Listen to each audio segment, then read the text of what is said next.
Hello, friends of the podcast, and welcome to Directionally Correct, a people intelligence podcast with your host, Cole Napper, and today's guest, Hadeel Al-Tashi, head of SHRM Labs and future of work investor. In this episode, we will cover what SHRM Labs is and how it works. For the uninitiated, what is SHRM Labs and how does it work? Why Hadeel left the private sector and the VC world to drive innovation inside a massive organization like SHRM. Coming from the private sector and joining SHRM. Straight talk for anyone dreaming of launching an HRTech startup, whether you should do it, how to get funding, and how to tell if there's real science behind the pitch. You know, and you want to create an HRTech startup, how should you do it? How should you get funding? Now, let's get down to business. Hey, Directionally Correct fans. This podcast is dedicated to you to help democratize people intelligence for the world of work. If you're looking to support the podcast, please make sure to listen weekly, subscribe to the Directionally Correct Substack newsletter, sign up for the Data-Driven HR Academy at datadrivenhracademy.com, purchase Cole's book, People Analytics, or check out everything else at colenapper.com. Before we get into it, a quick word about HR Bench, the company powering this podcast. You know, when we all started in people analytics, we wanted to do strategic work, building predictive models, workforce planning, advising the C-suite, and most of all, quantifying the impact for the business. Instead, we spend months building dashboards and reports that should already exist. HR Bench eliminates that entire phase. Your HRIS connects, your metrics calculate, your benchmarks populate. This is not novel. This is day one, not quarter two. That means skipping straight to prescriptive analysis, storytelling, and taking action for the business. Want to learn more? Book a demo at hrbench.com/directionallycorrect. Find out more about the company powering this podcast and building the future of people intelligence. As always, all opinions are our own, and thanks for being a listener. Well, Hadeel, thanks for joining me. And I do want to say a big thank you to our mutual friend of the podcast, previous guest, Joey Price, for originally connecting us because he's such a treat himself. But you are quite the treat in your own respect. So just wanted to thank him. But isn't Joey the best? He is one of my favorite people. And thank you. You're very kind. And I'm so excited to be part of your podcast. Well, let's get down into it then. So you lead SHRM Labs. For Yes. the uninitiated, what is SHRM Labs and how does it work? Yes, so SHRM Labs is SHRM's innovation arm and venture capital arm of SHRM. So we established 5 years ago. The reason why we came into existence is, as you all know, SHRM is an authority voice when it comes to HR, everything work, workplace, and workforce, and technology is a big part of that. And SHRM Labs was established to look into emerging technologies that are truly shaping the future of work. And we wanted to see what's out there, educate our members about what's happening and what's coming, and really allow a platform to connect the innovators that are building interesting and exciting technologies with the end users and the practitioners. And so we've been, like I said, operating for a few years now. We've seen interesting technologies, and we are just excited and bullish about the innovation that's coming ahead. And, you know, in some cases, the innovations is we see founders building things that, you know, we're not quite there yet as a profession. And I'm sure we'll talk about that at some point today. Yeah, well, and I actually do want to talk about that because you, by nature of your role and where you're positioned in the HR tech community, you get to see where all the innovation is going and what's getting investment and what's not getting investment, and where, like, kind of you're creating the future. So what excites you that you're seeing in kind of the tech and innovation space at the moment? What excites me are solutions that are truly addressing HR problems and business needs. There is a lot, you know, I think in a lot of ways, SHRM Labs is different from a typical investor in the space because we know from our members firsthand what's resonating, what are top of mind issues and priorities. And what truly excites me are those solutions or technologies that are addressing problems today and not 10 years from now, and there's just no adoption. So those are the kinds of solutions that excite me is technologies that are driving productivity, addressing true and real and critical problems that HR leaders are facing. Well, that you said something interesting there, which is, somebody who's addressing a problem that exists today, not something that's 10 years from now. How do you separate the wheat from the chaff to know if it's like stage ready now or if it's future oriented?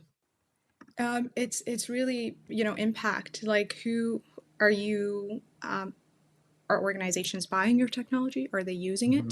Mhm. But then also, we are uniquely positioned because we have so much insights from our members. Like, we know where they are, we know the state of AI and HR. And the reality too, Cole, is that AI is behind when it comes to HR is behind when it comes to AI adoption within the organization, and so it's actually like holding back the organization in some cases. And so what's interesting is everything we do, we really rely heavily on SHRM's data of like, where are we, in terms Mhm. of adoption? Where are we in terms of priorities? Where are we in terms of concerns and hesitations when it comes to AI features and platforms? And we really use that as like a foundational layer to the tools that we look at, and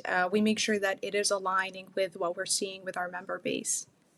What And I do want to dig into some of the data that you have from SHRM here in a minute, but what are you seeing particularly around AI? Is like I hear terms like it's AI native, or Yeah.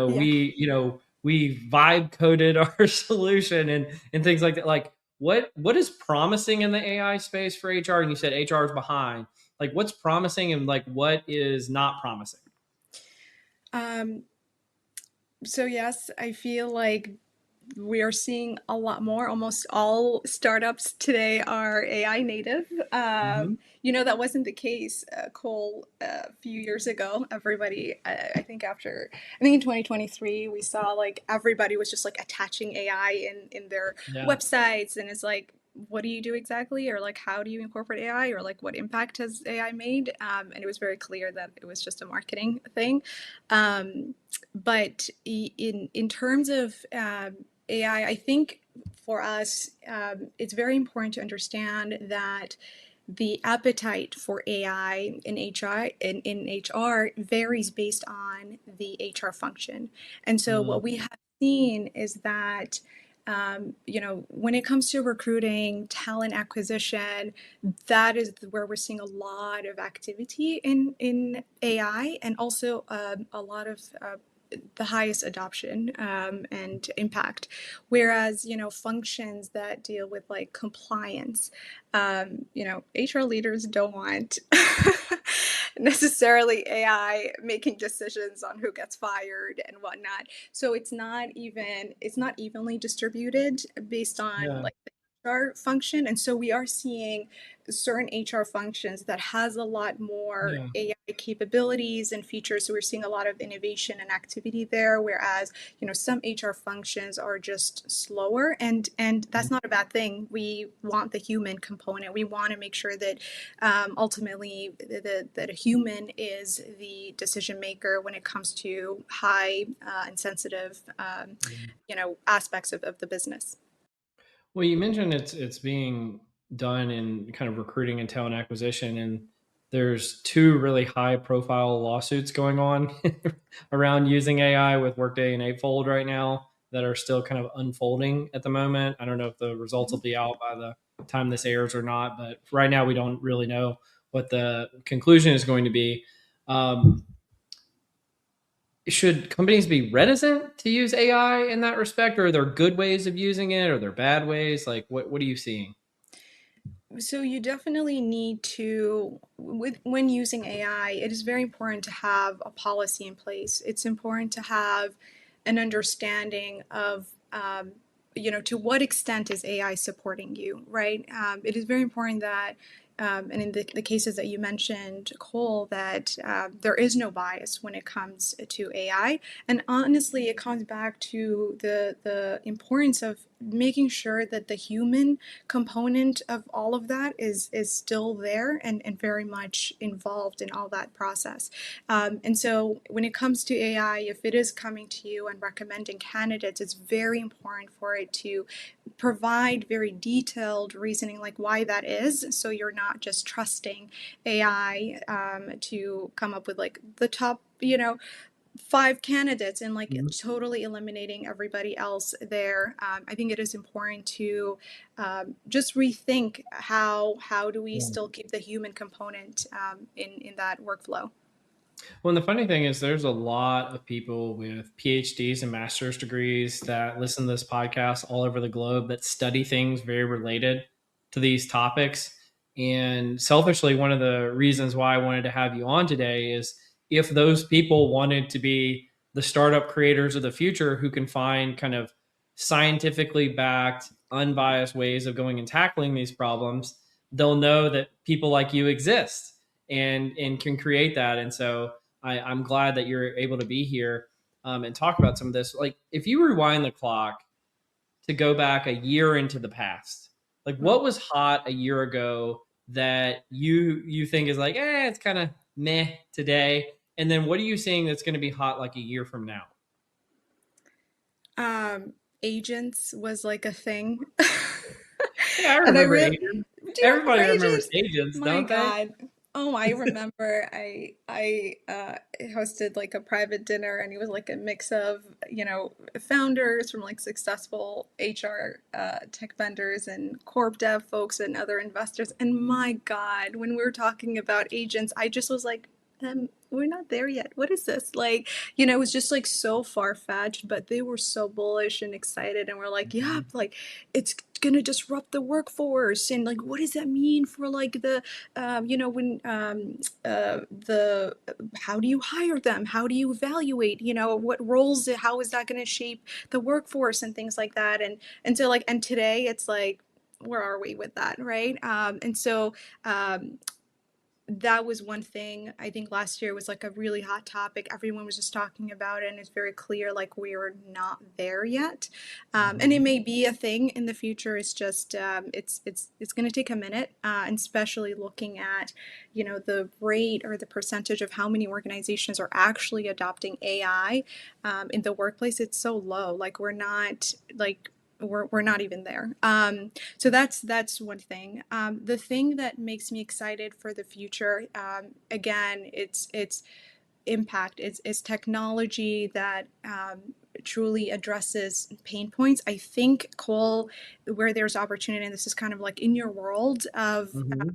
analytics, I think there is a need for data. There is a need for tools that help HR and business leaders understand their workforce, and for planning purposes, for making quick decisions. And we are in a place right now where, I mean, you're seeing all these layoffs that are happening left and right, and decisions that executives need to make on the spot. And so I think that is a place where I'm hoping that we see a lot of innovation, because Yeah.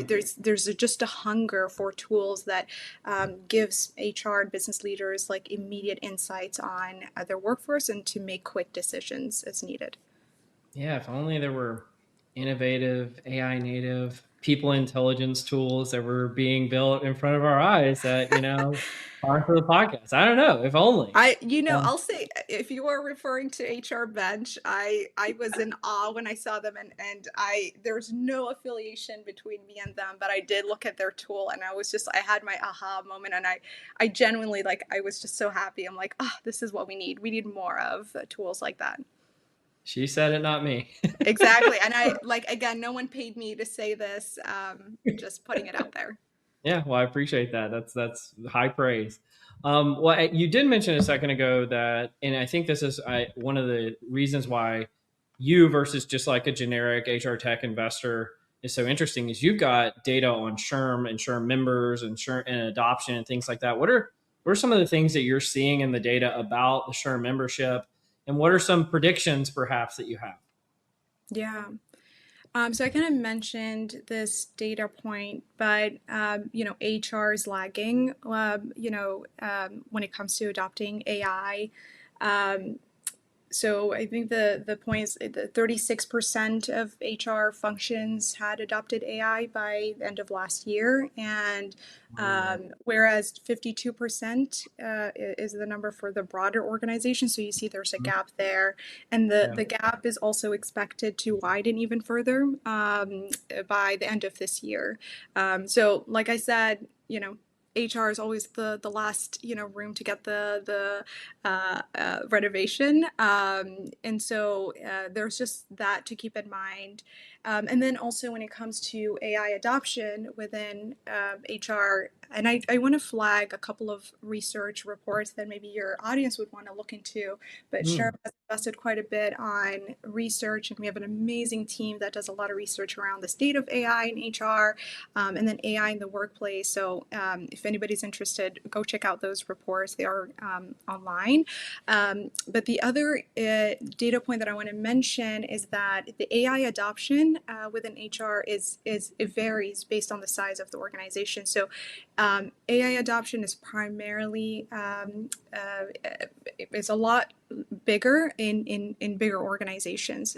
So we're seeing like 60% of extra large organizations have AI in HR, and that number it drops to half for mid-size and small organizations. So it's not spread out evenly amongst all organizations, and that's just something I think important to for innovators and for the different vendors that are out there. There's just the appetite for adopting AI in HR varies based on the size of the organization. And then I kind of like mentioned this too, but the AI adoption tends to be in recruiting mostly, and that's where we're seeing also Hmm. a lot of innovation. But HR practitioners that's like the low risk categories, like create a job description, right? Help me a little bit with the screening and so forth. So that's where we're seeing a lot of activity. But then also going back to SHRM's data, one thing that was very interesting that we found is that low risk, it doesn't necessarily mean high adoption within the HR function, even though I mentioned earlier that there's just the appetite may vary. But, like personalized learning, for example, or adaptive learning or coaching, those are considered, low risk for an organization if they were to incorporate AI in these segments of HR, yet we are still seeing a low adoption. And the low adoption is primarily linked to the infrastructure and change management. So, really, the bottleneck here, call for organizations to adopting AI tools is really the change management aspect of things. It's not, it could be like, this is not a compliance tool. Like, why isn't this company adopting this AI tool? It's really you as a vendor. You need to Hmm. educate, help organizations, push through that change management to really make use of your solution. Yeah, that makes a lot of sense. Well, and I love that you highlighted that SHRM actually does really great research. I think no, so Shauna Waters, one of our previous guests, used to lead or was one of the high up researchers at SHRM, but we haven't had any other guests other than you that are current SHRM workers. What's it like being a part of SHRM and its relationship to the HR community? Um, and also, side note, Cole, there's a lot more smarter people than me at SHRM that you probably need to feature. Oh, Um, whatever, but whatever. You're the best. I appreciate it.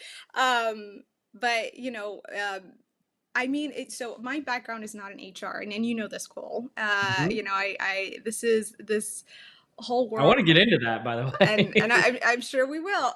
This could be a good segue to that. But so my background is not in HR. My focus and background reason is really around technology, innovation, emerging technology startups, and so forth. And so coming from the private sector and joining SHRM is, I learned a lot. My God, I feel like I know a lot about HR now than I ever did in my life. And it's been very interesting as an industry. I'm learning how um, it's one of the most challenging industries for innovation, in my opinion. And this is Hadeel talking, not Sherm and Sherm Labs, but all to say, um, coming into SHRM and building out SHRM Labs and the innovation arm of SHRM was something very exciting. Like I coming into it, I knew it was like a challenge, and I like a good challenge. And what excited me about this call was that SHRM, being the organization that it is, with over 340,000 members, and the network and the scale and the insights that it has, to me, what excites me about this is like I can't think of a better organization to be part and to lead innovation than an organization like SHRM, because there's just so much insights that we can tap into and truly move the needle forward. So I don't know if that answers. I feel like I've been rambling quite a bit, Cole. That's what I don't. podcasts are for. What's Yeah, that? that's why I said that's what podcasts are for. That's why they last like two People just hours. go and just Yeah. ramble along. Yeah. But again, going back to SHRM, I think that it is positioned or SHRM Labs is positioned in a really good spot. If I were to do this in another organization, the reach and impact wouldn't be as significant as it is, because of just how SHRM is set up. And I'm very glad that they decided to do this. Yeah. You know, you like what you do is so interesting to me because again, you're kind of coming as an outsider.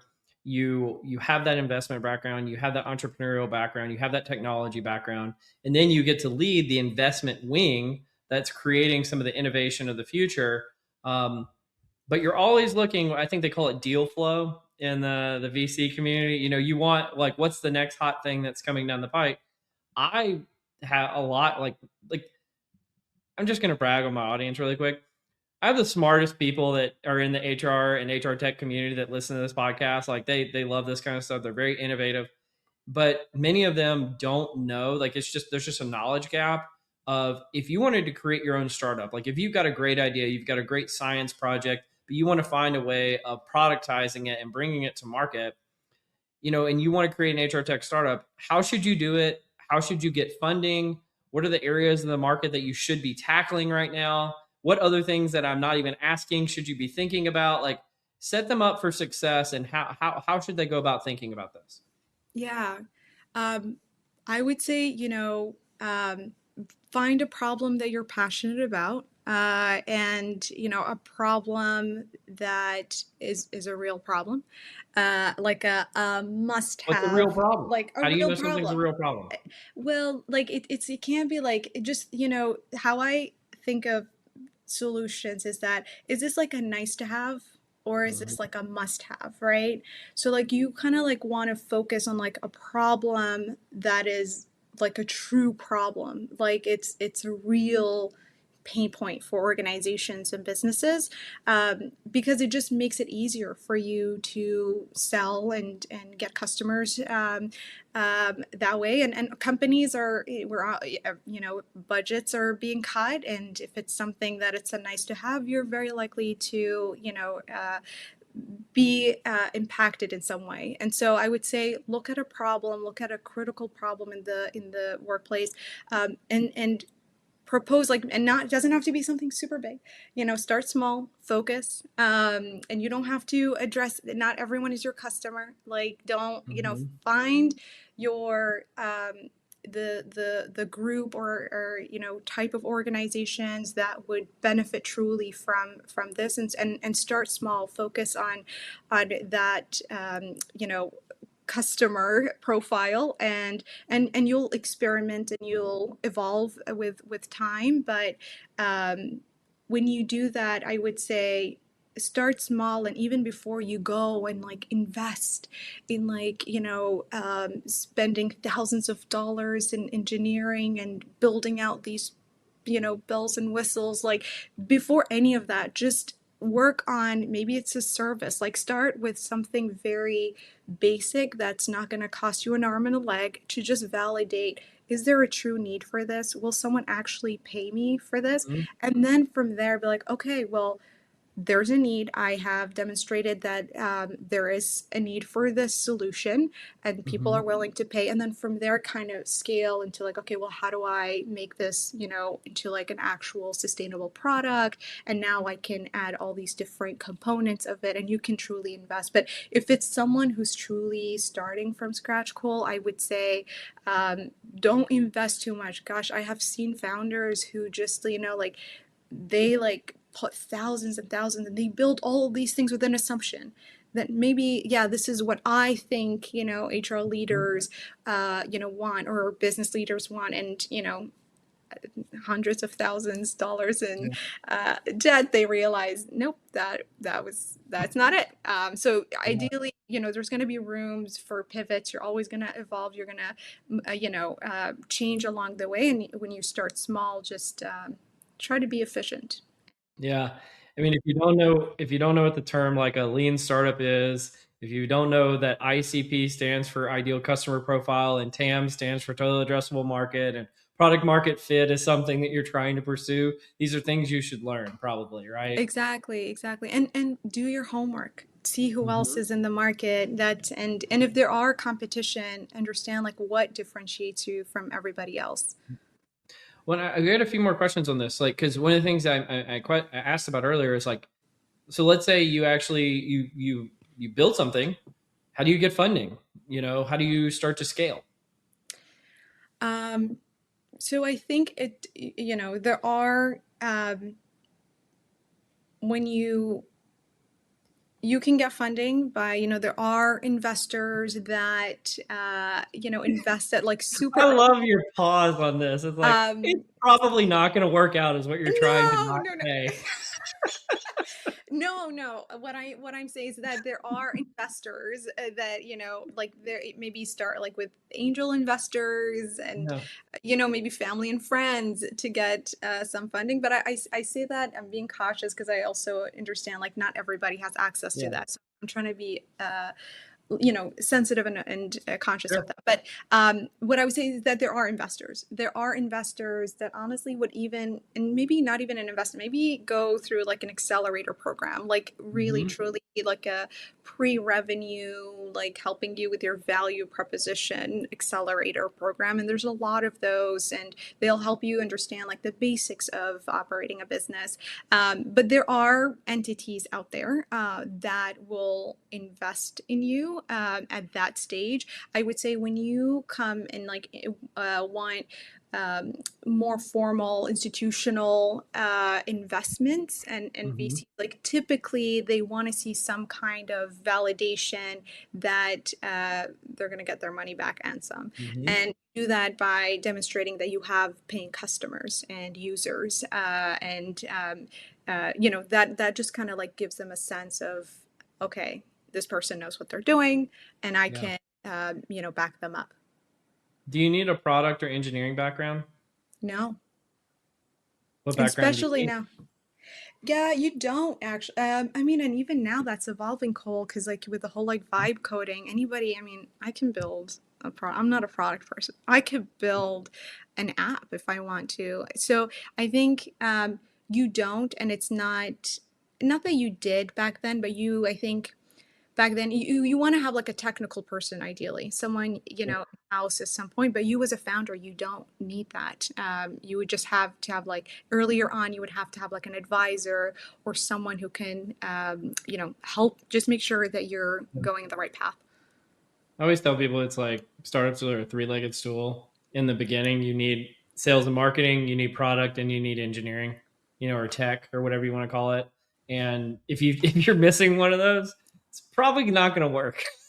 Yeah, all very important components for Yeah, sure. absolutely.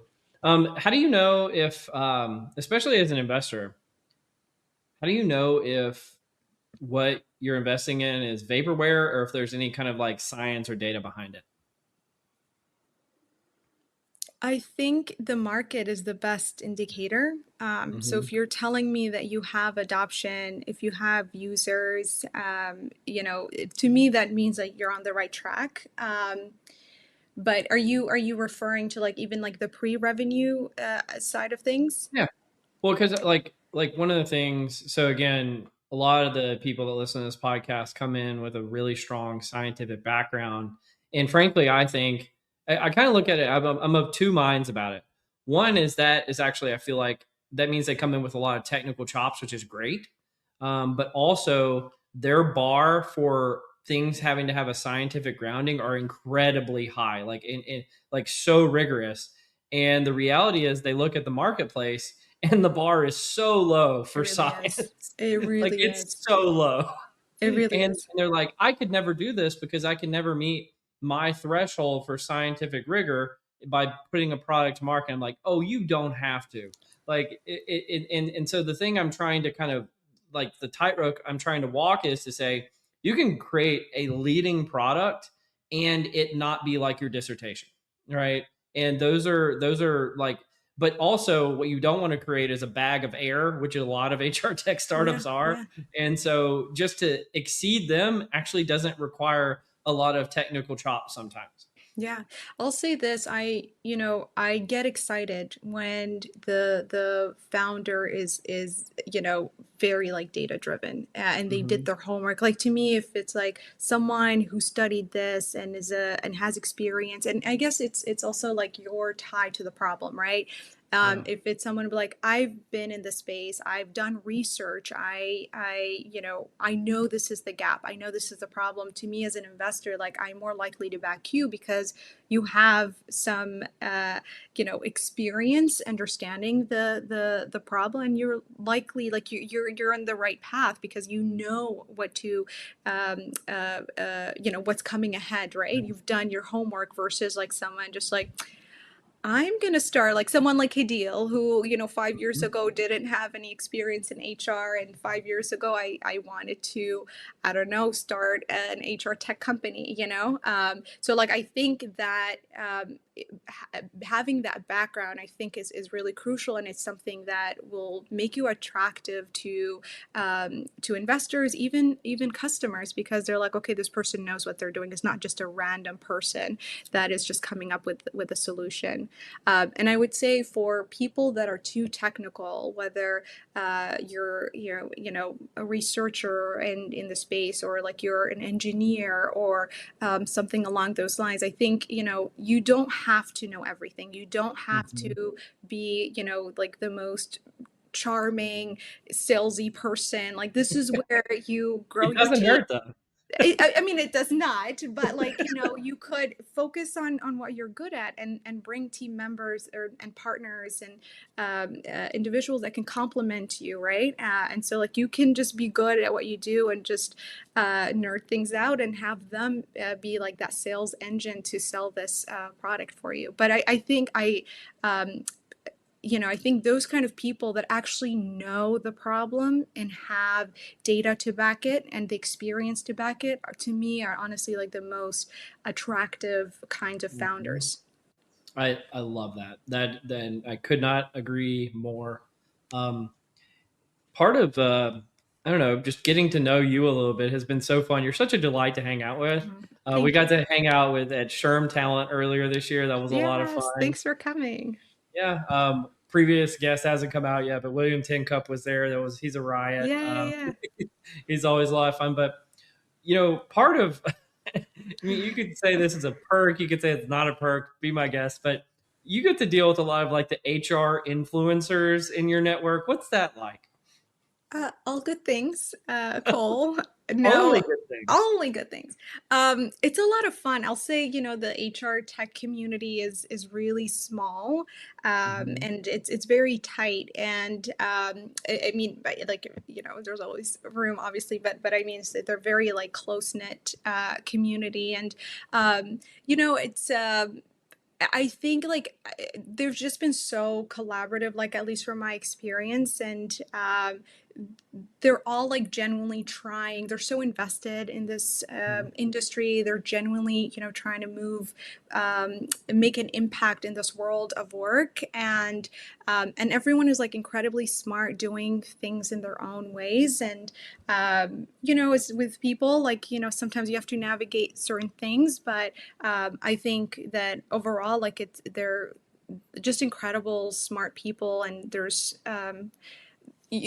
me being the people person that I am, Cole, like we may not agree 100% on everything, but I will make you my friend and I'll find a way Oh, to connect on that. And I feel like that's just the energy that I bring to everyone. And I'm just so excited to like learn from everybody in this space because they know a whole lot more than I ever do. And they're very welcoming. They've all been very kind to me. oh, absolutely. There's no big personalities, and we agree on everything. That's Yeah. amazing. Yeah.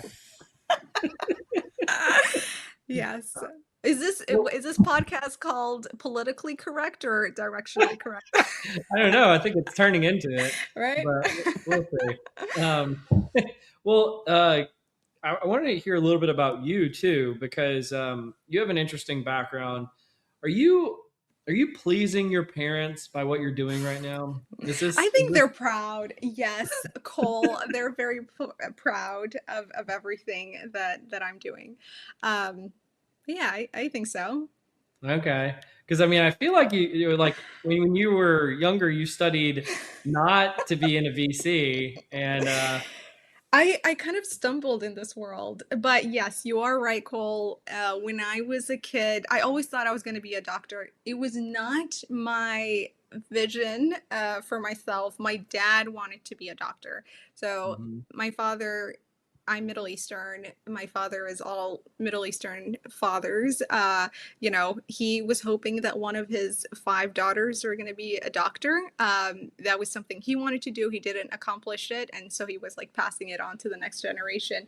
And he was a little sad and he kept going. The first child was like, you're going to be the doctor?" And then it was like, "Nope." And then it was like the second one, you're going to be the doctor?" "Nope." And then the next one. And so it came to me, and I think he had really high hopes because I was genuinely like, I'm going to be a doctor. Sadly, that did not happen. Cole, I was so nervous when I broke that news to him. But he was so nice about it. And he was just like, yeah, like do what you want to do. And he's incredibly proud of all of us. We are all very successful, non-doctors, but successful in other ways. Do you like blood? I do not. I do not, and that was the reason why I did Mhm. not. Yeah, I couldn't consider that. Like I could. That was a realization that I came to later in undergrad. I'm like, I cannot. I don't do well in blood. I don't like seeing people in pain, and that was the reason that I had that very difficult conversation with my father. Absolutely. Well, do you want to join me in Cole's Corner, Hadeel? Let's do it. Welcome to Cole's Corner. All right, let's start out with some rapid fire. If All you right. weren't doing what you're doing right now at SHRM Labs, what would you have done with your career? Maybe be an entrepreneur. Start a business. What kind?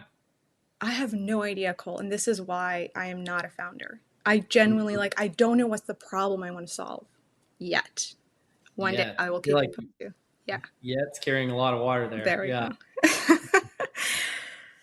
Well, what's the place you've never been to that you'd most like to go and why? Um, Good question. There's an island in Yemen called Socotra, and it's a beautiful island. Hmm. And it's been on my list to go visit, and I hope to visit it one day because it's Well, absolutely what gorgeous. makes it beautiful? It's very unique. It has just weird looking plants and trees and animals. Like it's so out of this world, and just beautiful. And it's been, because it's so further out from the mainland. It's and you know it is over there. It's isolated from the rest of the world, to the point where they have their own language, like the local language is called like Wow. the bird language, Mhm. where it sounds like the bird language, Like, like like chirping. yeah, yeah, Okay. exactly. A little bit. It has like a little bit of that, but it's absolutely gorgeous, and the people are so lovely and kind, and just beautiful, beautiful place. So it's on my list, and one day I hope to go and visit. I love that. If you were a character in any book, TV show, or movie, who would you be and why? Mm, a character. Um, I liked Mulan. She was so bad. Ooh, she is And I'll badass. tell you what, because so I'm one. Well, I told you five girls, and Hmm. I love that. And again, maybe this needs to be like a psychological or therapy session. But I always like wanted, like, there's this thing about like, oh, like I'm a girl, but I could do it. I can get things done. And I just absolutely love that she was a warrior, and she did all the things that she could do. To make her, you know father and family and country proud. And so, yeah, Milan. I love that. That's a good answer. So I got one big question for you, Hmm. and it is: you get a view on the entire HR tech market via the vantage point that you have at SHRM Labs. What's the area of the market that you see that's getting investment that you disagree with the most? Um, um, right now, I feel like the talent acquisition space is just too much. Like Flooded. it's flooded. I think there's opportunity to put money elsewhere, Mhm. where the functions that actually need it. So, yeah, Yeah. When it's funny, we're in like at least they say in the macro economy, not necessarily in the tech sector, they were in a low hire, low fire type of environment right now. And so talent acquisition isn't to your point from earlier, you want a nice to have or a have to have. Talent acquisition is not a have to have for a lot of businesses at the moment. And yeah. so I love that take. That is a um, very data driven take. I love it. But the thing, Cole, about that is, the organizations, like, they're still not able to, like, hiring the right person is still a problem. It's Like, very that's different. still, it's a big thing, that issue that we're constantly hearing from HR leaders at all sizes. Like, and I think maybe the opportunity here is, how do you make sure that the people that you're interviewing and assessing, like, truly actually have the skill sets that they have? Like, because God, like, with AI, everybody is like a superstar. Everybody, like, you know what I mean? Like, there's like all these like different skills fishing issues that are happening, and Mhm. you hire the candidates, and it's like, can they actually deliver? Oh And yeah. maybe the opportunity here could be like, are there enough tools that actually validate the skills to make Yeah. sure that the people that are hired are actually doing the job, Yeah. properly? Well, and I feel like that's like the inverse of the issue. The thing that's not hot is the inverse of what should be hot, which is, let's call it like there's a lot of prongs to this, but let's call it candidate fraud, Yeah. right? In like skill fraud and like skill validation and all those things. Like if somebody can figure that out, there is a Yeah. huge opportunity at the Oh, moment. absolutely. Absolutely. Yeah. Well, with that said, let's do some what am I reading? And so sometimes I bring on people to talk about things that they're an expert in, and sometimes I bring them on to talk about things that they're not an expert in. I And so am I've not. got some, yeah, I Cole, got some stuff in here. I'm excited to hear your take first, and then I'll chime in however I can. But yeah. As always, I've got a creative take on this that I think will bring it back home to something that you'll care about. So this first article is called "It Must Be Very Hard to Publish Null Results" by Ryan Briggs and a few other folks. Came out earlier this year, and it's summarized by this guy on LinkedIn named Jonathan Mellon. and it said, what aren't social scientists telling you? In the new paper, it shows that almost all of their null results. So they used LLMs to code 100,000 articles in 150 different journals and found that only 2% of the abstracts reported null only results to 78% that reported strictly positive results, right? And so this is, you may not be in this debate, but people who listen to the podcast are, that it's called the file drawer problem. So a lot of scientists, if they find a finding or they find no finding, they just put it in their file drawer and act like it never happened. And then if they submit something to a scientific journal, it has to be something that's confirmatory or finding something new or covering new ground, right? So what that leads to is it makes it seem like all of science is like new and novel, but it also creates what's called the replication crisis, which means a lot of times this new and novel finding can't be replicated by somebody else. Now, I'm going to tie this back to your world here for a second. A lot of people who are founders of organizations, they come out and they find a problem that they think is a real problem, right? And like nobody's out there just trying to make problems out of nothing or get them out of thin air, unless you're a crazy person or something.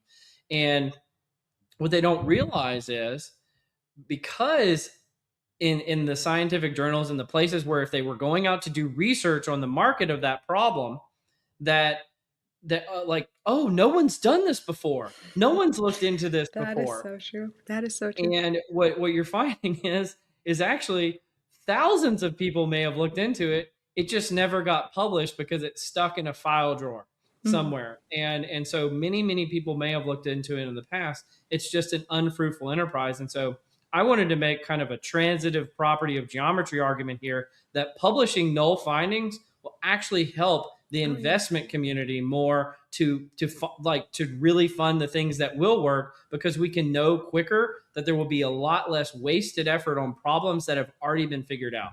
What do you think about that? I agree 1,000%, because it's null reports and findings like that is significant. That's crucial, right? Because that's data that can help you, like, oh, someone else has done it and it didn't work. Let me think about it differently, or let me tackle it from this angle. Whereas like you see a lot of repetition, and I do like I see, like, gosh, like at this point, like thousands of companies that and in demos that I see to date, and it's like I see a lot of repetition. I see, like, and I'm like, there was like another company like a year ago that did this. So there is definitely, I think, value in putting it out there, and this is kind of like goes back to the research part. For anybody that's like starting a new company, like, do your research, like genuinely look at the market, look who did it, and if it didn't succeed, like learn why and see how you can do things differently. But it is very important information. Absolutely. Well, let's move on to the next one of my reading article. Let me pull it up really quickly. Again, another one that'll be a little bit of a stretch for you, but I think the audience will get it. So this is in the Journal of Applied Psychology. This came out earlier this year, called Clusters of General Counterproductive Behavior and Associated Personality Profiles by Michael Wilmot and Denise Onez, who is a recent guest on the podcast as well. And essentially what they're trying to do is to take all the ways that we assess for personality, which, by the way, I think you guys funded one company recently that does some of this work. So this is definitely related. All the ways that we assess for personality, and trying to create clusters of what you might find for general counterproductive work behaviors.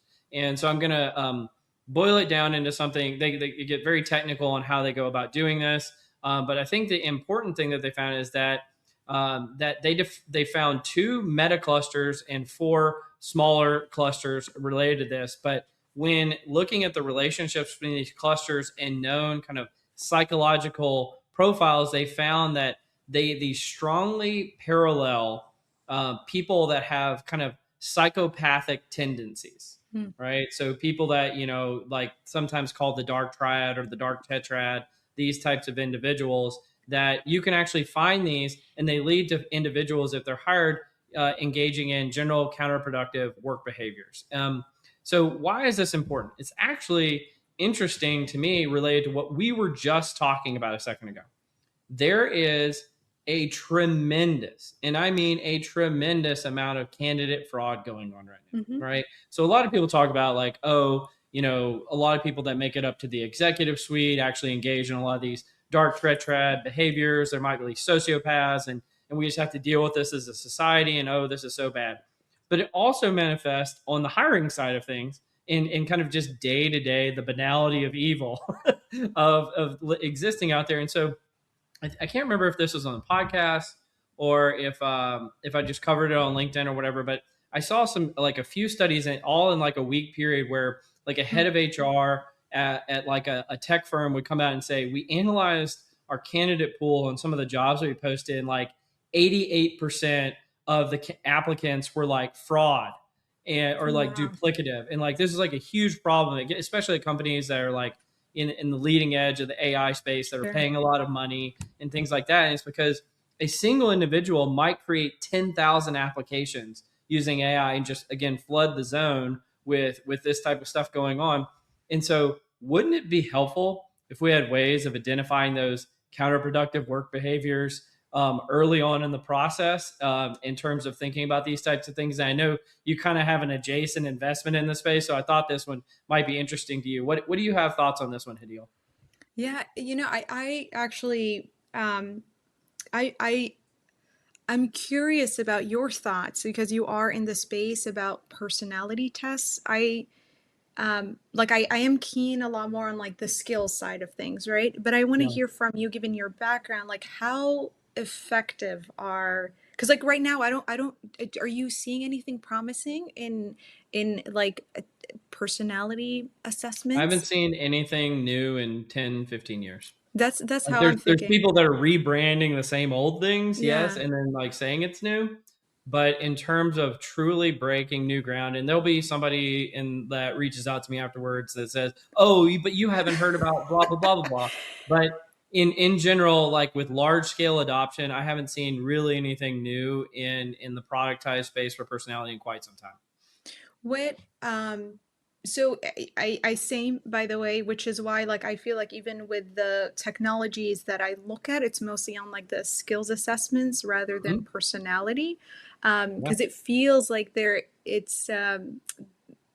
there's gaps and this report shows that, right? Like the assessment is just covering like one single point and it's like there's nuances, there are things that we need to account for, and the personality tests right now I don't think they cover those aspects of things, and yeah. One of the things I've been railing against recently, probably shouldn't, but I keep doing it, is a lot of the work that goes on in this space is I always call it like a point two correlation, right? So like scientists will say, oh, this has a point two correlation to productivity or to performance or to whether somebody's a sociopath or whatever on the job, and so they can predict what's going to happen. And I'm like, point two is atrocious, hmm, right? Like we've got to get way better. And I think that's one of the reasons why you're seeing this increase in kind of not things that are psychological, but more like verifiable like sure, skills is they're saying, well, this has to, I mean, I'm sure there's people out there that have done scientific work to see the correlations, but this has to be better than just a point two correlation, sure, right? And maybe you could create a composite where you took psychological, behavioral, things that are demonstrable, and you combine them all into one. And maybe you could create something that even has an even higher predictive capacity, right? And I don't see enough people going in that direction. And so that's what I would really like to see is like, what if we could really get to maybe not deterministic, like 100% of the time we find the perfect hire every single time, which probably never going to happen. But what if we could get significantly closer to that? I think there's a lot of meat left on that bone for sure. yeah, yeah. Question for you, Cole. Do you, and you mentioned the lawsuits that are happening, as we speak. Do you see any concerns or downfalls for like employers if they're like, oh, based on the assessment, we see that your personality is this, and Mm-hmm. we're not going to Yeah. offer you, like, is there any concerns there? There is. Yeah. So I can't remember where I wrote this. I wrote something a while back about what I've not lovingly called like the permanently unemployable class. Hmm. right? So like a group of people, let's call it, this is not a scientific term, but let's call it they have a bad personality, right? Yeah. Which means every type of assessment at every employer that they face, they're going to fail. All right. They're going to be bad in structured interviews. They're going to, anytime that anything related to like interpersonal, personality type of assessment, whether it's scientific or just when you're engaging with somebody in conversation, they just have a bad personality. Hmm. Do you create a class of people that are permanently unemployable if you're looking at that? And what perhaps, because one of the things that we know is like when you have a diverse population of people, just because you might be low on something doesn't mean you might be high on something else. Right. Hmm. And so, what are we losing out on as a society if we're just completely writing off a whole swath of the population by just saying, well, you've got this bad Yeah. personality that doesn't pass our test, but perhaps we're missing out on innovation. Perhaps we're missing out on new ideas. Perhaps we're missing out on, new and novel ways of tackling things. And what kind of problem, like the kind of the counterfactual, I always like looking at counterfactuals, which is like a lot of people worry about the first order and second order consequences of a problem that they see. But what about the thing that didn't happen because we never even addressed it? Right? Hmm. That's a counterfactual. And so the person who never got hired, what if they would have been the person that created a new $1 billion sector for our business? Yeah. Right? And those are the things that I think about. And again, this is why if you're looking at for a more holistic approach, where you're looking at things like skills, like demonstrable characteristics that someone has, what they sometimes call bio data, which is just like what are the things that you can show from your experiences that would lead you to be good at the job that might be effective, and your personality, not just looking at your personality. Could you create a whole look at the individual and see that maybe there's a compensatory approach here where you're compensating for one thing with another thing and actually showing that you might be able to deliver value so that you're not just permanently unemployable. Yeah. Yeah. So I guess anybody out there that's considering starting a platform or a solution around personality tests, like there's different things that you need to think about. Okay, it's not just about determining if this personality is going to Mm-hmm. work with your organization or not. There's definitely a lot of questions and legal questions per se, Sure. specifically to you Which need I to. didn't even touch on there, by the way. Yeah, And there's a yeah. lot of, regulations and best practices and scientific things that you should follow in that respect too. Um, I bet you when you ask that question, you're like, "Wow, Cole's thought a lot about that before." I I love it. I love. I knew you'd have something to say about it. Yeah. Well, let me hit you with the last article really quick. Somebody we've covered quite a bit on the podcast in the past, but haven't covered any of this stuff lately. Dr. John Sullivan. He wrote an article when a loyal employee departs, get their help in finding a replacement using departing employee referrals. So Dr. Sullivan is always writing something interesting, and he goes about identifying what he calls company first employees, or CFE. So these would be people that are loyal to your company. Even a loyal employee, sometimes for life circumstances, decides to leave and go somewhere else. How many organizations out there are asking the people who are leaving for referrals? It almost never happens. So he gives a few of the benefits of asking these type of folks for referrals. You'll hire better performing employees. There will be a shorter time to fill and a smaller loss of team productivity. Their targeted network will get prospects' attention faster. The departing employees' pitch will be more convincing. There'll be fewer bad candidates, no or low recruiting costs. The loyal employee is more likely to coach and mentor them, and the resulting referral is now becomes a current employee. What do you think about this as a practice? I just thought this was very counterintuitive, but also intuitive. I like it actually. Like why not? I think that yeah, I mean there's so much power in referrals, and I feel like there has been a lot of vendors in the space, and they are it's very clear like they're addressing a problem, especially to the point of like when organizations are not finding the right people. I think there's power in referrals, but also more specifically in this case where it's like someone who liked the organization, who liked the work, but it's not like they're leaving in bad terms, and they love the people that they work with, and they kind of wanna they don't want to leave them in a bad spot, right? Yep. I think that referrals are crucial, and to take advantage of that is a no-brainer.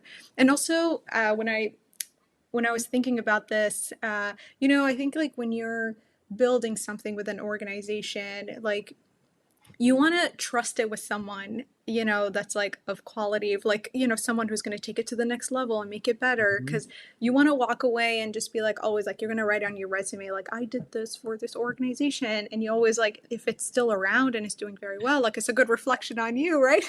Yeah, it is. So like, I think it's a win-win for everybody, so I don't know. I thought it was a great suggestion. Yeah, I think so too. And I just think about it in the sense that I think sometimes, we're all human beings. And, like, well, Sue decided to leave the company. Well, I never want to talk to Sue again. And it's like, well, Sue actually might have some really valuable input to make the company better. And Sue worked here for 10 or 15 years and really loves the place. And, Mhm. their spouse decided to relocate across the country and they don't have any other option. And so I think just, treating people nicely on the way out the door can't be the worst thing ever when someone's leaving. That I think that's such a like truly like a big opportunity. It's for companies to like ensure when there's offboarding, like it doesn't have to be like the end of it, right? Like Yeah. there's so much that you could even like with even like layoffs and things like that, like there's an opportunity for organizations to treat their employees with empathy and grace, and make sure that that relationship is not doesn't go sour, because you just don't know, like maybe they'll come Yep. back again and serve the organization. And so and you can benefit. It doesn't benefit anybody if you're like, oh, screw you, Sue. Goodbye. I don't want anything Yeah, from you. Like, exactly. that's just not how the world works anymore. Absolutely. Well, Hadeel, this has been so much fun. Before we wrap up, do you have any questions for me? I know you've asked me a few already.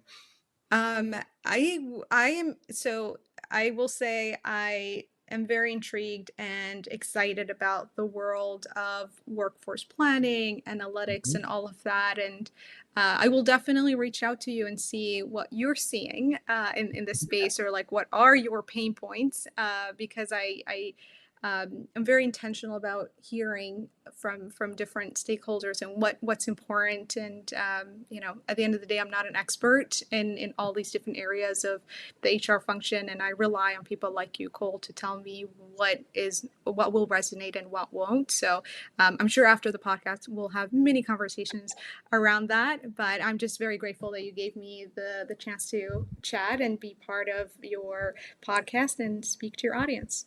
Well, yeah, those have been great. Well, if anybody wants to reach out to you or learn more about SHRM Labs, where can they find you? On LinkedIn. Connect with me, let's chat, and I want to hear about what you're doing and how I could be a resource. But yeah, feel free to reach out on LinkedIn. Awesome. Well, you've been listening to Directionally Correct, a people intelligence podcast with your host, Cole Napper, and today's guest, Hadeel Al-Tashi. Thanks for joining me, Hadeel. Thank you. Thanks, Cole.